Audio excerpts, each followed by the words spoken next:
ഈ വിജയങ്ങളെ അനുമോദിക്കേണ്ടത് വളരെ അത്യാവശ്യമാണ്. ഇത്തരത്തിലുള്ള അച്ചീവ്മെന്റുകളാണ് മുമ്പോട്ട് പോകുന്നവരും കുട്ടികൾക്ക് പ്രചോദനമാകുന്നത്. അപ്പൊ അത്തരത്തിലൊരു ഈ ഒരു വിദ്യാഭ്യാസ അവാർഡ് ദാന പരിപാടി ഓർഗനൈസ് ചെയ്ത സിഒയും സിഡ്കോയും പ്രത്യേകം അഭിനന്ദനം അർഹിക്കുന്നു. അപ്പൊ ഇത്തരത്തിലുള്ള ഈ ഈ പരിപാടികൾ എനിക്ക് തോന്നുന്നത് അടുത്ത ജനറേഷൻ ഏറ്റവും കൂടുതൽ പ്രചോദനം നൽകുന്നതായിരിക്കും. ഈ 1 മണിക്കൂർ 1.5 മണിക്കൂർ ഒരു പരിപാടി എന്നുള്ള സമയദൈർഘ്യമല്ല, ഇതുണ്ടാക്കുന്ന ഒരു ഇമ്പാക്ട് അത് വളരെ വലുതാണ്. ഇതിനോട് ഉപരി ഇപ്പോ കുറച്ചു മുമ്പ് സുരേഷ് സാറ് സ്വാഗതം പറഞ്ഞപ്പോൾ പറഞ്ഞു, ഞാൻ ഇന്ത്യയുടെ പുതിയ വിദ്യാഭ്യാസ നയത്തിൽ all India council for technical എഡ്യൂക്കേഷന്റെ പോളിസിയിൽ ഒരു അംഗം കൂടെയാണ്. അപ്പം നിങ്ങൾക്കെല്ലാം അറിയാമായിരിക്കും, ഇന്ത്യയിലും അതുപോലെ കേരളത്തിലും കോളേജ് തലത്തിൽ ഇക്കൊല്ലം മുതൽ മാറ്റങ്ങൾ വരാൻ പോവാണ്. അതായത് ഡിഗ്രി പഠിക്കാൻ പോകുന്ന നിങ്ങളൊക്കെ +2 കഴിഞ്ഞവരെ 3 കൊല്ലം പഠിച്ചുകൊണ്ടിരുന്നവരൊക്കെ ഇനി 4 കൊല്ലത്തിലേക്കൊക്കെ കടക്കാൻ പോവാണ്. അപ്പോൾ നിങ്ങൾ ശ്രദ്ധിക്കേണ്ട എൻ്റെ അനുഭവത്തിലുള്ള കുറച്ച് കാര്യങ്ങൾ പങ്കുവയ്ക്കുക എന്നുള്ളതാണ് ഇന്ന് വന്നതിന്റെ 3ാമത്തെ ഉദ്ദേശം. എന്തായാലും ആദ്യമേ എല്ലാ വിഷയങ്ങൾക്കും A+ വാങ്ങിച്ച 10ാം ക്ലാസ്സിലെയും 12ാം ക്ലാസ്സിലെയും എൻ്റെ കുഞ്ഞു കൂട്ടുകാർക്ക് വളരെ വലിയൊരു അഭിനന്ദനം ഞാൻ അറിയിക്കുന്നു. ഇത് നിങ്ങളുടെ മാത്രം ഒരു വിജയമല്ല. ഇന്നിപ്പോ സാറ് പറഞ്ഞു, കേരളത്തിലെ നമ്പർ 1 ആയിട്ടുള്ള കേബിൾ TV പ്രസ്ഥാനമായി ഇത് മാറിയിട്ടുണ്ടെങ്കിൽ അത് ഒരാളിന്റെയോ 2 ആളിന്റെയോ അധ്വാനമല്ല. ഇതിന്റെ ഈ ഒരു കൂട്ടായ്മയിലെ എല്ലാവരുടെയും അധ്വാനമാണ്. നിങ്ങളുടെയൊക്കെ രക്ഷിതാക്കൾ വേർപ്പൊഴുകിയതിന്റെ ഫലമാണ് ഈ 1ാം സ്ഥാനത്ത് എത്തിയത്. ആ രക്ഷിതാക്കൾക്ക് നിങ്ങൾ കൊടുക്കുന്ന ഒരു ദക്ഷിണയും കൂടെയാണ് ഈ ഒരു വലിയ വിജയം. അപ്പൊ ആ ഒരു മൂല്യം, ഒരു ഗ്രാറ്റിറ്റ്യൂഡ് നിങ്ങളുടെ രക്ഷിതാക്കളെ ഈ ഒരു സമയത്ത് നിങ്ങൾ ഓർക്കുകയും വേണം. നിങ്ങളെ പഠിപ്പിച്ച അധ്യാപകരെ, നിങ്ങളെ പൊന്നുപോലെ നോക്കുന്ന ഈ രക്ഷിതാക്കൾ, നിങ്ങളുടെ കൂടെ ഞാൻ നോക്കിയപ്പോൾ ഇവിടെ വന്നിരിക്കുന്ന കുട്ടികളുടെ മിക്കവാറും കുട്ടികളുടെ കൂടെ അച്ഛനും അമ്മയൊക്കെ ഉണ്ട്. അപ്പം അവർ നിങ്ങൾക്ക് എപ്പോഴും ഒരു ഒരു പ്രസൻസ് തന്നെയാണ്. അപ്പോൾ നീ മുമ്പോട്ട് പോകുമ്പോൾ ഈ 16 വയസ്സ് 18 വയസ്സൊക്കെ ആകുമ്പോഴത്തേക്ക് ഒരു മാനസികമായ ഒരു കാര്യം എന്ന് വെച്ച് കഴിഞ്ഞാൽ എനിക്ക് ഒറ്റയ്ക്ക് നിൽക്കണം എന്നുള്ളൊരു തോന്നല് വളരെ വലുതായിരിക്കും, അല്ലെ? I want to be independent എന്നുള്ളൊരു തോന്നൽ വളരെ വലുതായിരിക്കും. അങ്ങനെയൊക്കെ തോന്നിയാലും നിങ്ങളുടെ ഈ അച്ഛനെയും അമ്മയും ഒരിക്കലും മറക്കരുത്. അവർക്ക് വേണ്ടിയിട്ടായിരിക്കണം നിങ്ങളുടെ ഒരു ജീവിതത്തിന്റെ ഒരു പ്രധാനപ്പെട്ട ഒരു ഭാഗമെന്ന് ഞാൻ അഭ്യർത്ഥിക്കുകയാണ്. കാരണം ആയിരക്കണക്കിന് കുട്ടികളുമായിട്ട് ഞാൻ സംസാരിക്കുകയും ഒക്കെ ചെയ്യുന്നു. ഇന്ത്യ മൊത്തം പല യൂണിവേഴ്സിറ്റികളിൽ പോയിട്ട് കുട്ടികളുമായിട്ട് വൈസ് ചാൻസലർമാരുമായിട്ടൊക്കെ സംസാരിക്കുന്നുണ്ട്. ഈ നിങ്ങളുടെ ഈ പ്രായത്തിൽ 16 വയസ്സ് 18 വയസ്സുള്ള കുട്ടികൾക്ക് ഒരു ജനറേഷന്, നിങ്ങൾക്ക് ആരെങ്കിലും അറിയാമോ നിങ്ങളുടെ ജനറേഷന്റെ പേരെന്താണ്? നിങ്ങളുടെ ജനറേഷന്റെ പേരാണ് ജനറേഷൻ Z എന്ന് പറയുന്നത്. അതായത് കേട്ടിട്ടുണ്ടോ ആരെങ്കിലും? ഇല്ല. ഇങ്ങനെ പ്രധാനമായിട്ട് നമ്മളിപ്പോ ഈ ഒരു കാലഘട്ടത്തിൽ കോളേജ് തലത്തിലും അല്ലെങ്കിൽ ഈ പറയുന്ന +2 തലത്തിലൊക്കെ പഠിക്കുന്ന കുട്ടികൾ ജനറേഷൻ Z എന്ന് പറയുന്ന വിഭാഗത്തിൽപ്പെടുന്നതാണ്. അതായത് 96-നും 2010-നും ഇടയ്ക്ക് ജനിച്ചവരാണ് ഇവര്. അപ്പം നിങ്ങൾ മോശക്കാരാണെന്ന് വെച്ചാൽ മോശക്കാരൊന്നും അല്ല കേട്ടോ. നിങ്ങൾ ഒരുപാട് കഴിവുള്ളവരാണ്, നിങ്ങൾ വളരെ ഫാസ്റ്റ് ആണ്, വളരെ ഇന്റലിജന്റ് ആണ്, വളരെ ടെക്നോളജിയൊക്കെ വളരെ പെട്ടെന്ന് പഠിക്കുന്നവരാണ്, വളരെ പെട്ടെന്ന് റിലേഷൻഷിപ്പ് ഉണ്ടാക്കുന്നവരാണ്, ലോകത്ത് എവിടെയും പോയി ജീവിക്കാൻ കപ്പാസിറ്റി ഉള്ളവരാണ്, ലോകത്ത് ട്രാവൽ ചെയ്യണമെന്ന് ആഗ്രഹിക്കുന്നവരാണ്. പക്ഷെ ചില കുറച്ച് കുഴപ്പങ്ങൾ എന്തൊക്കെയാന്ന് വെച്ച് കഴിഞ്ഞാൽ മിക്കവാറുള്ള ആൾക്കാർക്ക് ദേഷ്യം ചിലപ്പോൾ പെട്ടെന്ന് വരും. മനസ്സിലായില്ലേ? അച്ഛനും അമ്മയൊക്കെ വേണമെങ്കിൽ എതിർത്ത് സംസാരിക്കും. അത് ഇമ്പൾസീവായിട്ട് ചിലപ്പോൾ പെരുമാറിയെന്നിരിക്കും. ഒരു കാര്യം ചെയ്തുകൊണ്ടിരിക്കുമ്പോൾ വേറൊന്നും ചെയ്യണമെന്ന് തോന്നും. മനസ്സിലായില്ലേ? ഒരു റിലേഷൻഷിപ്പ് ഉണ്ടാക്കുന്ന പോലെ തന്നെ പെട്ടെന്ന് ആ റിലേഷൻഷിപ്പ് ബ്രേക്ക് ചെയ്യും. ഇതൊക്കെ ആ ഒരു ജനറേഷന്റെ പ്രത്യേകത. ഓരോ ജനറേഷനും അതിൻ്റെതായിട്ടുള്ള ഒരു പ്രത്യേകതയുണ്ട്. നിങ്ങളുടെയൊക്കെ പാരന്റ്സ് മിക്കവാറും ജനറേഷൻ എക്സിപ്പെട്ടവരായിരിക്കും. അതായത് ഈ 80-70കളിലും 80കളിലും ജനിച്ചവരായിരിക്കും. അവര് കുറെ കൂടെ ഹാർഡ് വർക്ക് ചെയ്യുന്നവരാണ്. ഒരു ജോലി അല്ലെങ്കിൽ ഒരു ബിസിനസ് തന്നെ ചെയ്ത് മുമ്പോട്ട് കൊണ്ടുപോകും. അവരുടെ കുട്ടികളെ വളർത്തി ഒരു കരയ്ക്കാകണമെന്ന് ഭയങ്കരമായി ആഗ്രഹിക്കും. പക്ഷെ നിങ്ങളെ പോലെ വളരെ ഫ്ലെക്സിബിൾ ആണോ എന്ന് ചോദിച്ചാൽ അത്ര ഫ്ലെക്സിബിൾ ഒന്നും അല്ല. നിങ്ങൾ പോയി ഒരു കാര്യം ചോദിച്ചു കഴിഞ്ഞാൽ അവർ പറയും ഇത് വേണോ, പിന്നെ പോരെ എന്നൊക്കെ ചോദിച്ച് നിങ്ങളോട് ചോദിക്കും. ചിലപ്പോൾ നിങ്ങൾ തിരിച്ച് മറുപടി പറയും. അങ്ങനെയുള്ള സംഭവങ്ങളൊക്കെ നടക്കും. അതാണ് ഈ ജനറേഷനുകളുടെ പ്രത്യേകത. പക്ഷെ നിങ്ങളുടെ ജനറേഷൻ വളരെ ഫാസ്റ്റ് ആണ്. പക്ഷെ ആ ഫാസ്റ്റിനനുസരിച്ച് കൺസിസ്റ്റന്റ് കൂടെ ആവും. പൊതുവെ പറയാറുണ്ട്, ഫ്രീഡം ഒരുപാട് ആഗ്രഹിക്കുന്നവരാണ് ഈ കാലഘട്ടത്തിലുള്ളത്. അതായത് freedom to expose, freedom to express, freedom to fail. അതിന് പോലും മടിയില്ലാത്ത ആൾക്കാരാണ് നമ്മുടെ ഈ ജനറേഷനിലുള്ളത്. പക്ഷെ നമുക്കൊരു കൺസിസ്റ്റൻസി വളരെ വളരെ വളരെ പ്രധാനപ്പെട്ട ഒരു കാലഘട്ടത്തിൽ കൂടെയാണ് കടന്നു പോകുന്നത്. ചേഞ്ച് എന്ന് നിങ്ങൾ വാക്ക് കേട്ടിട്ടുണ്ടാവും, അല്ലെ? ലോകത്തിലെ ഏറ്റവും പെർമനന്റ് ആയിട്ടുള്ള ഒറ്റ കാര്യമാണ്, അതാണ് മാറ്റം. നമ്മൾ നോക്കുകയാണെങ്കിൽ ഈ ഫാക്ടറി ഉണ്ടായി, സ്റ്റീം എഞ്ചിൻ ഉണ്ടായി, പെട്രോൾ ഉണ്ടായി, ഡീസൽ ഉണ്ടായി, ഇലക്ട്രിസിറ്റി ഉണ്ടായി, ടെലികമ്മ്യൂണിക്കേഷൻ ഉണ്ടായി, കമ്പ്യൂട്ടർ ഉണ്ടായി. ഇപ്പൊ ആർട്ടിഫിഷ്യൽ ഇന്റലിജൻസിനെ പറ്റിയാണ് സംസാരിക്കുന്നത്. എൻ്റെ അടുത്ത് ഏറ്റവും കൂടുതൽ കുട്ടികൾ ബിടെക് എടുക്കുന്നത്, സാർ ഈ ബിടെക് ആർട്ടിഫിഷ്യൽ ഇന്റലിജൻസ് എങ്ങനെയുണ്ട്, റോബോട്ടിക്സ് എങ്ങനെയുണ്ട്, സൈബർ സെക്യൂരിറ്റി എങ്ങനെയുണ്ടെന്നൊക്കെ ചോദിക്കും. ഇതിനെപ്പറ്റി വലിയ ധാരണയൊന്നുമില്ല, എന്നാലും കേട്ട് കേട്ട് കേട്ട് നമ്മുടെ നിത്യജീവിതത്തിന്റെ ഒരു ഭാഗമായി ഈ വാക്കുകൾ എന്നുള്ളത്.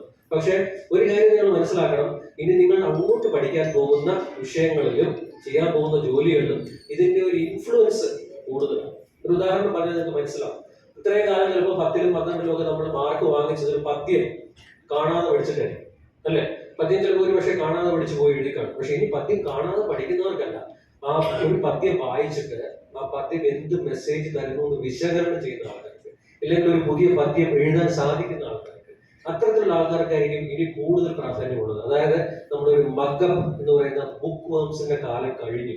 ഇനി നിങ്ങൾ ഇനി അടുത്തൊരു വിഷയം പഠിക്കാൻ പോകുമ്പോൾ കാണാതെ പഠിക്കുന്നതിനേക്കാളും അതിന്റെ ആപ്ലിക്കേഷനാണ് നമ്മൾ നോക്കേണ്ടത്. പുതിയ വിദ്യാഭ്യാസ നയം അനുസരിച്ച് നിങ്ങൾ പഠിക്കാൻ പോകുന്ന കാര്യങ്ങൾ 3ആയിട്ട് ഡിവൈഡ് ചെയ്തിട്ടുണ്ട്.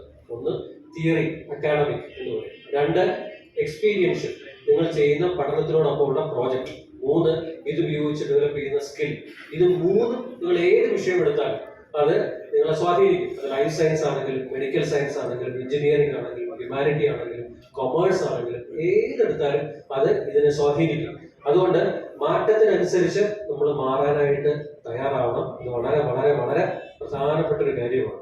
അപ്പൊ ഈ മാറ്റത്തിനനുസരിച്ച് മാറണമെന്ന് പറയുമ്പോൾ, ഇപ്പൊ 10 വരെ ജനറൽ സബ്ജക്ട് പഠിച്ചിട്ട് ഇന്നിപ്പോ ഇവിടെ ഇരിക്കുന്നവർ പലരും അടുത്തത് ഏതെടുക്കും എന്നുള്ളൊരു സബ്ജക്റ്റ് ഒരു ചിന്തയിലുണ്ടാവും. ചിലരൊക്കെ തീരുമാനിച്ചു കാണും. ചിലർ വിചാരിക്കും കണക്കെടുക്കാം, ചിലർ വിചാരിക്കും ബയോ സയൻസ് എടുക്കാം, ചിലർ വിചാരിക്കും ബയോ മാത്സ് എടുക്കാം, ബയോ കമ്പ്യൂട്ടർ എടുക്കാം, ഹ്യൂമാനിറ്റി എടുക്കാം, കൊമേഴ്സ് എടുക്കാം, അല്ലെ?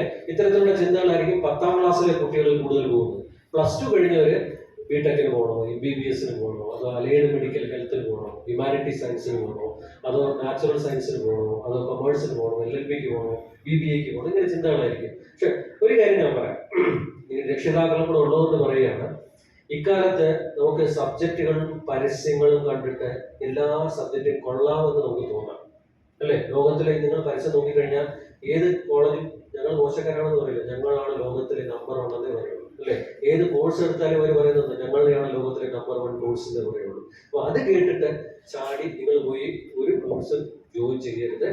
ഞാനീ പറയുന്ന 5 കാര്യങ്ങൾ നിങ്ങൾ കൊണ്ടുവന്നുള്ളത് ആലോചിച്ചിട്ട് വേണം 10ാം ക്ലാസ് കഴിഞ്ഞ കുട്ടികൾ +1ലേക്ക് കാലെടുത്ത് വെക്കുന്നതും +2 കഴിഞ്ഞ കുട്ടികൾ അടുത്ത ബിരുദ തലത്തിലേക്ക് കാലെടുത്ത് വെക്കേണ്ടതും. ഞാൻ ഈ പറയുന്ന 5 കാര്യങ്ങൾ ശ്രദ്ധിക്കണം. ഒന്ന്, നിങ്ങളൊരു വിഷയം എടുക്കുമ്പോൾ ആ വിഷയത്തോട് ബന്ധപ്പെട്ട കാര്യങ്ങൾ ആരും പഠിപ്പിക്കാതെ തന്നെ സ്വയം ചെയ്യാനുള്ള ചില കഴിവുകൾ ഉണ്ടോ എന്നുള്ളത് ആലോചിക്കണം. അതിനെയാണ് 1ാമത്തെ ഘടകം. അതിന് പറയുന്ന പേരാണ് അഭിരുചി എന്ന് പറയും. നിങ്ങൾ ഈ ടെസ്റ്റ് ഒക്കെ എഴുതുമ്പോൾ എൻട്രൻസിനൊക്കെ ഈ ജോലി കിട്ടാനൊക്കെ ആദ്യം അവർ റൗണ്ട് നടത്തും. അതിന് പറയുന്ന പേരാണ് അഭിരുചി ടെസ്റ്റ്. നിങ്ങൾ കേട്ട് കാണും, ആപ്റ്റിറ്റ്യൂഡ് ടെസ്റ്റ് എന്ന് പറയും.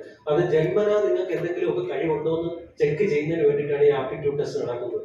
5 കാര്യങ്ങളിൽ 1ാമത്തേതാണ് ആപ്റ്റിറ്റ്യൂഡ്. അത് ഭയങ്കരമായ സൈക്കോമെട്രിക് ടെസ്റ്റിൽ കൂടെ ഒന്നും പോകണ്ട. ഉദാഹരണം പറയുകയാണെങ്കിൽ, നന്നായിട്ട് സംസാരിക്കുന്ന ഒരാളുണ്ടെങ്കിൽ അദ്ദേഹത്തിന് ലിംഗ്വിസ്റ്റിക് ആപ്റ്റിറ്റ്യൂഡ് കൂടുതലാണ്. അപ്പൊ അങ്ങനെയുള്ളവർക്ക് ലിറ്ററേച്ചർ കോഴ്സുകളും കമ്മ്യൂണിക്കേഷൻ കോഴ്സുകളും ഒക്കെ വളരെ നന്നായിട്ട് ചേരും. മറ്റു ചില ആൾക്കാർക്ക് ലോജിക്കൽ ആപ്റ്റിറ്റ്യൂഡ് കൂടുതലായിരിക്കും. അപ്പൊ അവർക്ക് ചിലപ്പോൾ എഞ്ചിനീയറിംഗ് സബ്ജക്റ്റുകൾ നന്നായിട്ട് ചേർന്നിരിക്കും. അപ്പോൾ 1ാമത്തെ ഘടകമാണ് ആപ്റ്റിറ്റ്യൂഡ് എന്ന് പറയുന്നത്. നിങ്ങൾ ഇപ്പൊ ഇരിക്കുമ്പോൾ നിങ്ങൾ ആലോചിക്കാനും കൂടെ വേണ്ടിയിട്ടാണ് ഞാൻ ഈ 5 ഘടകങ്ങളെ പറ്റി പറയുന്നത്. ഒന്ന്, അഭിരുചി, 1ാമത്തെ ഘടകം. 2, ഒരുപാട് നാച്ചുറലായിട്ട് കഴിവുണ്ടായിട്ട് താല്പര്യമില്ലെങ്കിൽ പറഞ്ഞിട്ട് കാര്യമൊന്നുമില്ല, അല്ലെ? ചിലപ്പോൾ പേരൻസ് പറയാറുണ്ട്, എനിക്ക് അവളെ അതാകണം, അവരെ അതാകണം എന്നൊക്കെ പറയാറുണ്ട്. പക്ഷെ കൊച്ചിന് ഒരു താല്പര്യവും കാണില്ല. അവിടെ കൊണ്ട് ജോയിൻ ചെയ്ത് കഴിഞ്ഞാൽ 3ാം മാസം ഡിസ്കണ്ടിന്യൂ ചെയ്തിട്ട് തിരിച്ചു വരും. മനസ്സിലായില്ലേ? അപ്പൊ അത് 2ാമത്തെ ഘടകമാണ് താല്പര്യം അഥവാ ഇൻട്രസ്റ്റ് എന്ന് പറയുന്നത്. ഇൻട്രസ്റ്റ് വളരെ വളരെ പ്രധാനപ്പെട്ട കാര്യമാണ്. നിങ്ങൾക്ക് ഒരു സബ്ജക്ട് എടുക്കാൻ പോകുമ്പോൾ ആ സബ്ജക്റ്റിനോട് ഇഷ്ടമുണ്ടോ എന്നുള്ളത് വളരെ പ്രധാനപ്പെട്ട കാര്യമാണ്. മനസ്സിലായി? You should do what you love. നിങ്ങൾ എന്ത് ചെയ്യുന്നത് നിങ്ങൾ ഇഷ്ടപ്പെട്ട് ചെയ്യണം, കഷ്ടപ്പെട്ടല്ല ചെയ്യുന്നത്. അതാണ് 2ാമത്തെ ഘടകം. 1ാമത്തെ അഭിരുചി, 2ാമത്തേത് ഇഷ്ടം അഥവാ ഇൻട്രസ്റ്റ് എന്ന് പറയും. 3ാമത്തെ ഘടകമാണ് നിങ്ങൾക്കൊരു പേഴ്സണാലിറ്റി ഉണ്ട്, നിങ്ങളുടെ ഒരു സ്വഭാവത്തിന് ഒരു പേഴ്സണാലിറ്റി ഉണ്ട്. ചില ആൾക്കാരുണ്ട്, ലോകത്തുള്ള ആരെ കണ്ടാലും പെട്ടെന്ന് ഫ്രണ്ട്ഷിപ്പ് ആവും. ആരോട് പോയി സംസാരിക്കാൻ ഒരു മടിയില്ലാത്ത ആൾക്കാരുണ്ട്. ഇതിനകത്ത് തന്നെ ഇരിക്കുന്ന കുട്ടികൾ പലരുമുണ്ട്. ആരോട് പോയി സംസാരിക്കും. അവർക്ക് ലീഡർഷിപ്പ് ക്വാളിറ്റി ഒക്കെ ഭയങ്കര കൂടുതലാണ്, കമ്മ്യൂണിക്കേഷൻ എബിലിറ്റി കൂടുതലാണ്. പക്ഷെ ചില കുഴപ്പമുണ്ട്, അവർക്ക് ആരോടും നോ പറയാൻ പറ്റില്ല, അബദ്ധത്തിൽ ചാടും. മനസ്സിലായില്ലേ? തെറ്റാരെ ശരിയാരെന്ന് തിരിച്ചറിയാൻ കുറച്ച് സമയം എടുക്കും. അങ്ങനെയുള്ള ആൾക്കാരുണ്ട്. ഇവരെ എക്സ്ട്രോവേർട്സ് എന്ന് പറയും. ആരുമായിട്ട് സംസാരിക്കും. മനസ്സിലായില്ലേ? 2ാമത്തെ ആൾക്കാരുണ്ട്, അവരെ അങ്ങനെ വലിച്ചു വാരി സംസാരിക്കൊന്നുമില്ല, എന്നാൽ ആൾക്കാരെ കേൾക്കാനും കൂട്ടുകാരെയൊക്കെ കേൾക്കാനും അവരുടെ പ്രശ്നങ്ങൾ സോൾവ് ചെയ്യാനും ഒക്കെ കഴിവുള്ള ആൾക്കാരുകൾ. ഇവരാണ് രണ്ടാമത്തെ കാറ്റഗറി. ഇവരെ പറയുന്ന പേരാണ് ആംബിവെർട്ട് എന്ന് പറയും. ഇനി മൂന്നാമത്തെ കാറ്റഗറി ഉണ്ട്. ഇതിൽ അധികം സംസാരിക്കുകയൊന്നുമില്ല, പക്ഷെ എല്ലാം വീട്ടിലാണെങ്കിലും അധികം സംസാരമൊന്നുമില്ല, പക്ഷെ എല്ലാം ഒബ്സർവ് ചെയ്യും, നന്നായിട്ട് ചിന്തിക്കും, പടം വരയ്ക്കും, പ്രശ്നങ്ങൾ എന്തെങ്കിലും ഉണ്ടെങ്കിൽ അതിന് ഒരു സൊല്യൂഷൻ കൊടുക്കും. ഇവരാണ് ഇൻട്രോവേർട്സ് എന്ന് പറയുന്നത്. മനസ്സിലായില്ലേ? ഇപ്പൊ ഞാൻ ഈ പറഞ്ഞപ്പോൾ തന്നെ നിങ്ങൾ സ്വയം ചിന്തിക്കുമ്പോൾ ഇതിൽ ഏതിലോ ഞാൻ പെടും എന്ന് ചിന്തിച്ചു കാണും അല്ലെ? ഈ മൂന്നാമത്തെ ഘടകമാണ് ഈ പേഴ്സണാലിറ്റി എന്ന് പറയുന്നത്. ഈ പേഴ്സണാലിറ്റി നിങ്ങൾ പഠിക്കുന്ന വിഷയവും ഭാവിയിൽ മുമ്പോട്ട് പോകുന്നവർക്ക് ഒരുപാട് സ്വാധീനിക്കും. ഞാൻ ഒരു കാര്യം പറഞ്ഞു കഴിഞ്ഞാൽ, ഒട്ടും സംസാരിക്കാത്ത ഒരു ഇൻട്രോവേർട്ടിനെ കൊണ്ടുപോയി പബ്ലിക് റിലേഷൻ ഓഫീസർ ആക്കി അല്ലെങ്കിൽ 5-ാം ദിവസം രാജിവെച്ച് തിരിച്ചു വരേണ്ടി വരും അല്ലെ?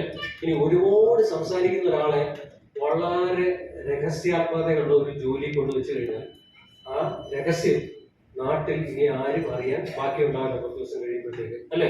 അതാണ് ഒരു എക്സ്ട്രോവേർട്ടിനെ അവിടെ കൊണ്ടുവച്ചാലുള്ള കുഴപ്പം. അപ്പം അവനവന്റെ പേഴ്സണാലിറ്റി എടുക്കുന്ന വിഷയവും ജോലിയും വളരെ വളരെ പ്രധാനപ്പെട്ട ഒരു കാര്യമാണ്. ഒന്നാമത്തേത് അഭിരുചി, രണ്ടാമത്തേത് താല്പര്യം, മൂന്നാമത്തേത് പേഴ്സണാലിറ്റി. ഈ 3 കാര്യങ്ങൾ നിങ്ങൾ ചിന്തിക്കണം. നാലാമത്തേതാണ് സ്കിൽ എന്ന് പറയും.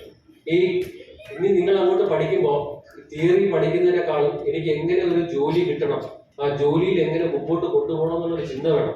അതുകൊണ്ടാണ് ഈ കരിയർ എന്നുള്ള വാക്ക് നമ്മൾ ദിവസവും കേൾക്കും, പേപ്പറിലും ടി വിയിലും ഒക്കെ കാണാറുണ്ടായിരുന്നു ഈ കരിയർ എന്നുള്ള വാക്ക്. അതിന് അർത്ഥം ഇത്രയേ ഉള്ളൂ, നമ്മളൊരു കാര്യം ഏറ്റെടുത്ത് കഴിഞ്ഞാൽ അത് വളരെ സക്സസ്ഫുൾ ആയി ഒരു 30 കൊല്ലം 40 കൊല്ലം നിങ്ങൾക്ക് കൊണ്ടുപോകാൻ പറ്റുമോ? അതിനെ പ്രോഗ്രസ് ചെയ്ത് അതിന് ഉയർന്ന തലത്തിൽ എത്താൻ പറ്റുമോ? അതാണ് കരിയർ. അതിന്റെ അർത്ഥം തന്നെ കോഴ്സ് ഓഫ് ലൈഫ് എന്നുള്ളതാണ്. നമ്മൾ ഒരു വിഷയം എടുക്കുമ്പോൾ ആ വിഷയം ഉപയോഗിച്ച് എങ്ങനെ ജീവിക്കാം എന്നുള്ളതാണ് ആലോചിക്കേണ്ടത്. ഇപ്പൊ ഞാൻ ഒരു വിഷയവും അതിന് പ്രാധാന്യക്കുറവില്ല എന്നുള്ളത് പറയാനുള്ള കാര്യം, ഏകദേശം 28-29 വർഷങ്ങൾക്ക് മുമ്പ് ഞാൻ ഡിഗ്രി പഠിക്കാനായിട്ട് പോയപ്പോൾ എനിക്ക് അന്ന് ഞാൻ ചൂസ് ചെയ്ത സബ്ജക്ട് സൈക്കോളജി ആയിരുന്നു. അന്ന് ഈ സൈക്കോളജി എന്നുള്ള വാക്ക് ആൾക്കാർ കേട്ടിട്ടുമില്ല, അതിന്റെ സ്പെല്ലിങ്ങുകളും ആൾക്കാർക്ക് അറിയില്ല. അപ്പോൾ ഞാൻ എൻ്റെ അച്ഛനും അമ്മയ്ക്കും ഏക മകനായിരുന്നു. എൻ്റെ അച്ഛൻ അന്ന് മെഡിക്കൽ എഞ്ചിനീയറിംഗ് എൻട്രൻസ് എക്സാമിനേഷന്റെ അസിസ്റ്റന്റ് കമ്മീഷണർ, അതായത് സംസ്ഥാനത്ത് MBBS-ഉം എഞ്ചിനീയറിംഗും നടത്തുന്ന രണ്ടാമത്തെ ആളാണ്. അപ്പോൾ സ്വാഭാവികമായിട്ടും നാട്ടുകാർ ലേബൽ ചെയ്യുന്നു, അവനെ MBBS കിട്ടി, ഏത് മെഡിക്കൽ കോളേജിലാണ്, ഏത് എഞ്ചിനീയറിംഗ് കോളേജിലാണ് ചോദിക്കാൻ തുടങ്ങി. സ്വാഭാവികമായിട്ടും ഞാൻ അന്ന് ഒരു വലിയ പ്രാധാന്യം കൊടുക്കാത്തതുകൊണ്ട് എൻ്റെ അച്ഛൻ എനിക്ക് അതിനൊരു വലിയ പ്രാധാന്യം തരാത്തത് കൊണ്ട് എനിക്ക് എൻട്രൻസ് കിട്ടിയില്ല. പക്ഷെ കോളേജിൽ പോയി ഡിഗ്രിക്ക് ചേരാനായിട്ട് പോയപ്പോൾ അതിനകത്ത് അവിടെ ഒരു സൈക്കോളജി എക്സിബിഷൻ നടക്കുന്നുണ്ട്. ഈ സൈക്കോളജി എക്സിബിഷൻ നടന്നപ്പോൾ അത് കണ്ടു കഴിഞ്ഞപ്പോൾ എൻ്റെ സ്വഭാവവുമായി ബന്ധപ്പെട്ട കുറെ കാര്യങ്ങൾ അവിടെ നടക്കുന്നുണ്ടല്ലോ എന്ന് എനിക്ക് മനസ്സിലായി. തിരിച്ച് വീട്ടിൽ വന്ന് ഞാൻ എൻ്റെ അച്ഛനോടും അമ്മയോടും എനിക്ക് ഈ കോഴ്സ് മതി എന്ന് പറഞ്ഞപ്പോൾ അവർ യാതൊരു മടിയും കൂടാതെ എനിക്ക് അതിനുള്ള ഇഷ്ടവും അതിനുള്ള ചില സ്വഭാവ രീതികൾ മാച്ച് ചെയ്തു എന്നുള്ള അവരുടെ തോന്നലും കാരണം എന്നെ സൈക്കോളജിക്ക് പോകാൻ പറഞ്ഞു. മനസ്സിലായി? പക്ഷെ അതിനുവേണ്ടി അവരെ ബന്ധുക്കളുടെ ഇടയിലും നാട്ടുകാരുടെ ഇടയിലും ഒരുപാട് പഴി കേട്ടു എന്നുള്ളത് വേറൊരു സത്യം. പക്ഷെ അവരെന്റെ അഭിരുചിക്കും ഇഷ്ടത്തിനും ഒപ്പം നിന്നു. ഞാൻ ഇവിടെ ഇരിക്കുന്ന പാരന്റ്സിനോടാണ് പറയുന്നത്. അതായത് ആ ഒരു കുട്ടിക്ക് ഒരു അഭിരുചിയും ഇഷ്ടവും ഉണ്ടെന്ന് തോന്നിക്കഴിഞ്ഞാൽ നാട്ടുകാർ നിങ്ങൾക്ക് ഒരുപാട് ഫ്രീ അഡ്വൈസ് തരും. ഒരു സബ്ജക്റ്റ് മോശമല്ല എന്നുള്ളത് ഒരു ഉദാഹരണമാണ് ഞാൻ പറഞ്ഞത്. ഇന്ന് 25 വർഷത്തിന് ശേഷം കേരളത്തിലെയും തമിഴ്നാട്ടിലെയും മെഡിക്കൽ കോളേജുകൾ തുടങ്ങുമ്പോൾ അതിലെ ആദ്യത്തെ ബാച്ചുകളിലെ ആദ്യത്തെ ടോക്കുകളിലൊന്ന് എന്റേതാണ്. മനസ്സിലായില്ല? അതാണ് ആ ഉണ്ടായ വ്യത്യാസം. അതായത് അന്ന് MBBS-ന് പോകാത്ത ഞാൻ ഇന്ന് മെഡിക്കൽ കോളേജിൽ പുതിയ MBBS ബാച്ചുകൾ വരുമ്പോൾ അവരെ ആദ്യം അഡ്രസ് ചെയ്ത ആൾക്കാരുടെ ഒരാളായിട്ട് മാറി. അതായത് ഒരു സബ്ജക്റ്റും മോശമല്ലാത്തുള്ളത് ആ ഒരു എക്സാമ്പിളാണ് ഞാൻ പറയുന്നത്. അതായത് നിങ്ങൾക്ക് ഇഷ്ടമുണ്ട്, നിങ്ങൾക്ക് അഭിരുചി ഉണ്ടെങ്കിൽ പേരൻസിന്റെ ഒരു സപ്പോർട്ട് കൂടെ ഉണ്ടെങ്കിൽ നിങ്ങൾക്ക് തിളങ്ങാനായിട്ട് പറ്റും. പക്ഷേ അത് പഠിച്ച് മാർക്ക് മാത്രം വാങ്ങിച്ചാൽ പോലെ അത് ജീവിതത്തിൽ പ്രയോഗിക്കാനും കൂടെ അറിയാം. കണക്ക് പഠിച്ച ആൾക്ക് നമ്പേഴ്സ് പ്രയോഗിക്കാൻ അറിയാം. സൈക്കോളജി പഠിക്കാൻ ഉദ്ദേശിക്കുന്ന ആൾക്കാർക്ക് കൗൺസിലിംഗ് ചെയ്യാൻ അറിയണം. കൗൺസിലിംഗിന്റെ പ്രിൻസിപ്പിൾ കാണാതെ പഠിച്ചാൽ പോരാ. ഒരാളുടെ പ്രശ്നം കേട്ട് അയാളുടെ പ്രശ്നത്തിന് ഒരു പരിഹാരം ഉണ്ടാക്കാൻ സഹായിക്കണം. അപ്പൊ അങ്ങനെ വരുമ്പോഴാണ് നമുക്കൊരു സ്കിൽ ഉണ്ടാവുന്നത്. നാലാമത്തെ ഘടകമാണ് ഈ സ്കില്ല് എന്ന് പറയുന്നത്. ഞാൻ 5 ഘടകം ഉണ്ടെന്ന് പറഞ്ഞു, നിങ്ങൾ ചിന്തിക്കണമെന്ന് പറഞ്ഞു.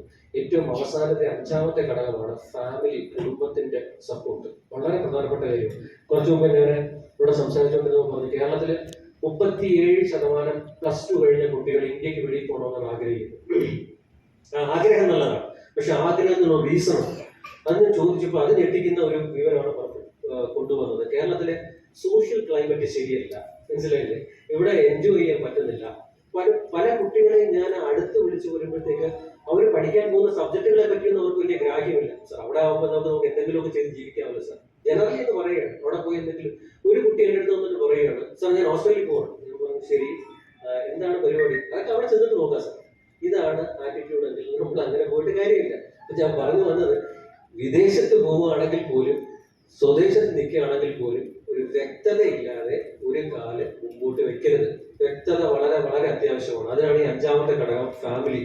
കുടുംബത്തിനോട് വളരെ ഓപ്പൺ ആയിട്ട് കമ്മ്യൂണിക്കേറ്റ് ചെയ്യണം. അതിന് പാരന്റ്സിനും ഒരു റോള് വളരെ കൂടുതലാണ്. കുട്ടിക്ക് അതിനുള്ള ഒരു ഫ്രീഡം ഫ്ലെക്സിബിലിറ്റിയും കൊടുക്കണം. നമ്മുടെ നാട്ടിൽ പല ടൈപ്പ് പാരന്റ്സ് ഉണ്ട്. ഇവിടെ ഒരുപാട് പാരന്റ്സ് ഇരിക്കുന്നുണ്ട് പറയാം. അതായത് തീരുമാനമെല്ലാം ഞാനേ എടുക്കും. കുട്ടി എപ്പോൾ എണീക്കണം, ഏത് സബ്ജക്ട് പഠിക്കണം, മനസ്സിലായില്ലേ, എങ്ങോട്ട് പോകണം, ആരോട് സംസാരിക്കണം, ഇതെല്ലാം പാരന്റ്സ് തീരുമാനിക്കും. നമ്മുടെ മാർക്കറ്റിൽ 4 ടൈപ്പ് പാരന്റ്സ് ഉണ്ട്. ഇതിൽ ആദ്യത്തെ ടൈപ്പ് പാരന്റാണിത്. ഇവരെ പറയുന്ന പേരാണ് ഹെലികോപ്റ്റർ പാരന്റ്സ് എന്ന് പറയും. അതായത് കുട്ടിയെക്കാളും വളരെ ഉയരത്തിലാണ്. കുട്ടി ചിന്തിക്കുന്നതല്ല ഈ പാരന്റ് ചിന്തിക്കുന്നത്, മനസ്സിലായില്ലേ. അപ്പൊ ഇവര് തമ്മിലുള്ള ഗ്യാപ്പ് വളരെ വലുതാണ്. ഈ കുട്ടി ഒരു 30 വയസ്സോ 32 വയസ്സോ ആകുമ്പോൾ സ്വന്തമായിട്ട് തീരുമാനം എടുക്കേണ്ട അവസ്ഥ വരുമ്പോൾ അതൊന്നും എടുക്കാൻ വയ്യ. കാര്യം എന്താ? ഇത്രയും കാലം ആരെ തീരുമാനം എടുത്തോണ്ടിരുന്നത്? പാരന്റാണ് തീരുമാനം എടുത്തോണ്ടിരുന്നത്. ഇത്തരത്തിലുള്ള പാരന്റ്സിനാണ് ഹെലികോപ്റ്റർ പാരന്റ്സ് എന്ന് പറയുന്നത്. കുട്ടികളുടെ കാര്യം ഏകദേശം തീരുമാനമാവും ഇത്തരത്തിലുള്ള പാരന്റ്സ് ഉണ്ടെങ്കിൽ. ഇവിടെ ആരെങ്കിലും ഉണ്ടോന്ന് എനിക്ക് അറിഞ്ഞോട് അവിടെ ഉണ്ടാവാതിരിക്കട്ടെ. ഒന്നാമത്തെ ടൈപ്പ് പാരന്റ്സ് ആണ് ഈ ഹെലികോപ്റ്റർ പാരന്റ്സ് എന്ന് പറയുന്നത്. ഞാൻ ഈ പറയുന്നത് അങ്ങനെ എന്തെങ്കിലും ഒരു ടെൻഡൻസി ഉണ്ടെങ്കിൽ അത് മാറ്റാൻ വേണ്ടിയിട്ടാണ് ഞാൻ ഈ പറയുന്നത്. രണ്ടാമത്തെ പാരന്റ്സ് ആണ് പെർമിസീവ് പാരന്റ്സ് എന്ന് പറയുന്നത്. കുട്ടി എന്ത് ചെയ്താലും അതിനെ ന്യായീകരിക്കുന്ന പാരന്റ്സ്. നല്ലത് ചെയ്താലും ചീത്ത ചെയ്താലും അതിനെ ന്യായീകരിക്കുന്ന പാരന്റ്സ് ആണ് പെർമിസീവ് പാരന്റ്സ് എന്ന് പറയുന്നത്. വളരെ ഡേഞ്ചറാണ്. കാരണം ഈ പാരന്റ്സിനാണ് ഇൻസെക്യൂരിറ്റി ഫീലിംഗ്. ഞാനിനി അവിടെ അനുവദിച്ചില്ലെങ്കിൽ എന്നോടുള്ള സ്നേഹം പോകുമോ, വിട്ടിട്ട് പോകുമോ, ഇങ്ങനെയുള്ള ആവശ്യമില്ലാത്ത ചിന്തകൾ കാരണം ആവശ്യമുള്ളതിനും ആവശ്യമില്ലാത്തതിനും എല്ലാം കൂട്ടുനിൽക്കും. ഈ അടുത്ത കാലത്ത് തിരുവനന്തപുരത്ത് ഒരു ടെക്നോ പാർക്കിൽ ഒരു CEO, അദ്ദേഹത്തിന്റെ മകൻ ഒരു BBA കോഴ്സ് ചെയ്യുക. BBA കോഴ്സ് ചെയ്ത് ഒരു അതിന്റെ പ്രോജക്റ്റിന്റെ പാർട്ടായിട്ട് ഒരു മണി ചെയിൻ നെറ്റ്വർക്കിന്റെ ഭാഗമായി, ഈ മണി ചെയിൻ നെറ്റ്വർക്കിന്റെ ഭാഗമായിട്ട് അവര് കൂടെയുള്ള കൂട്ടുകാരെ ചേർത്ത് കഴിഞ്ഞപ്പോഴത്തേക്ക് ഒന്നും രണ്ടും പറഞ്ഞ് അതിലൊരു പെൺകുട്ടിയെ ഇവൻ ഒരു തല്ലു കൊടുത്തു. ഇത് കേസായി മ്യൂസിയം പോലീസ് സ്റ്റേഷനിൽ ഇവിടെ പിടിച്ചെത്തിയിരിക്കുക. അപ്പോൾ എന്നെ ടെക്നോ പാർക്കിൽ നിന്ന് അദ്ദേഹം വിളിക്കുകയാണ്, എങ്ങനെയെങ്കിലും പോയി ഒന്ന് അയാളെ ഒന്ന് ഇറക്കണേ എന്ന് പറഞ്ഞു. ഞാനിതും കേട്ട് മ്യൂസിയം പോലീസ് സ്റ്റേഷനിൽ പോയി. തിരുവനന്തപുരത്ത് മ്യൂസിയം പോലീസ് സ്റ്റേഷനിൽ പോയി.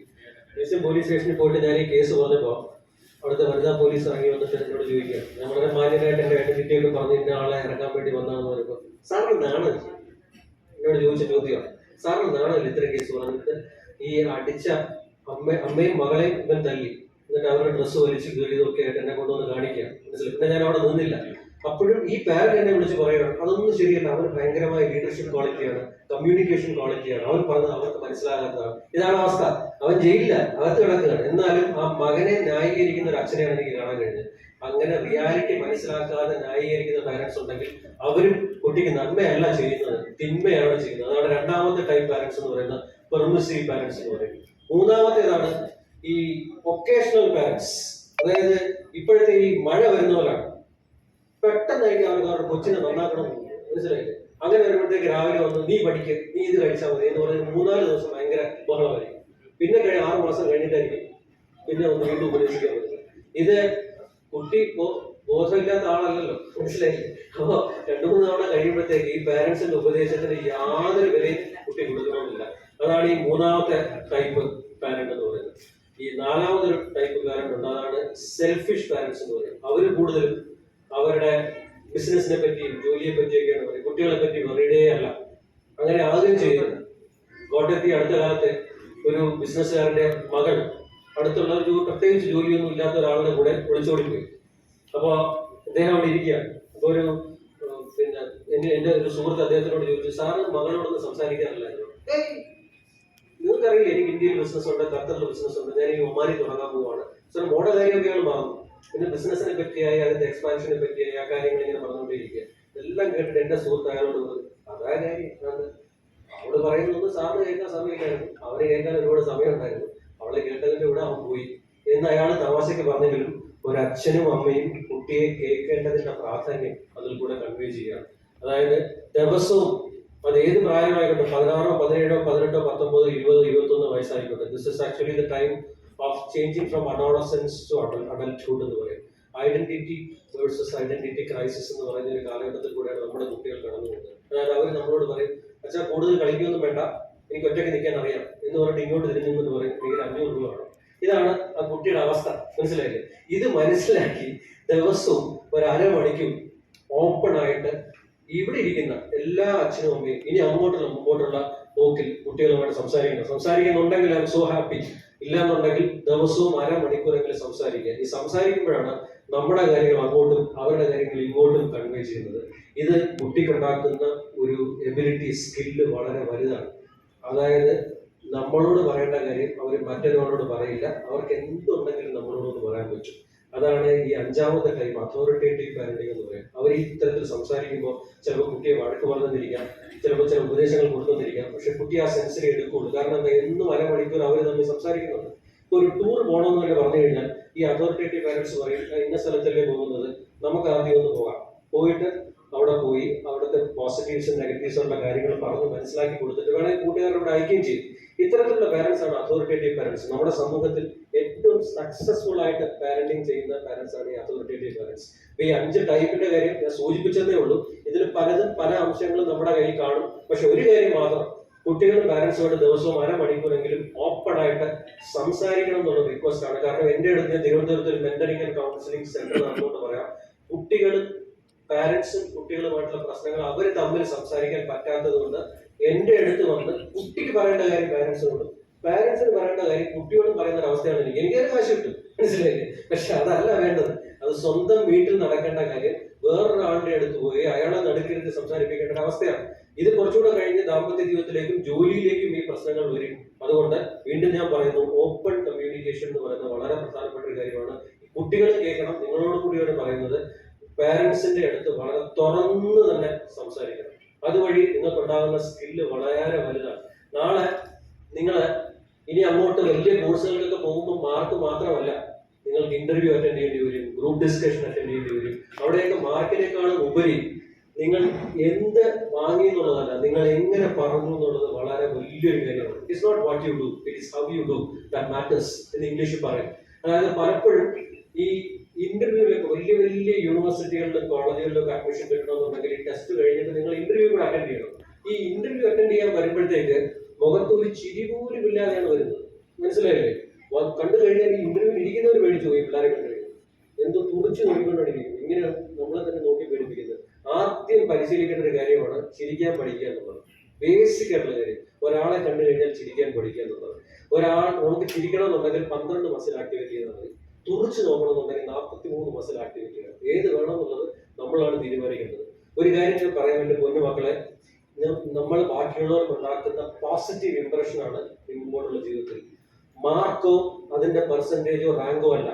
മുമ്പോട്ടുള്ള ജീവിതത്തിലെ ഏറ്റവും പ്രധാനപ്പെട്ട കാര്യം നമ്മൾ ബാക്കിയുള്ളവർക്ക് ഉണ്ടാക്കുന്ന ഇംപ്രഷനാണ്. അത് വളരെ പ്രധാനപ്പെട്ട കാര്യമാണ്. നിങ്ങൾ ഹയർ എഡ്യൂക്കേഷന് പോയാലും ജോലിക്ക് പോയാലും ബിസിനസ്സിന് പോയാലും നിങ്ങൾ ഉണ്ടാക്കുന്ന impression, first impression is the best impression. അത് തുടങ്ങുന്നത് ഒരു ചിരിയിലാണ്. ആ ചിരിക്കാനായിട്ട് പഠിക്കണം. ഒരു ഗുഡ് മോർണിംഗ് പറയാനായിട്ട് പഠിക്കണം.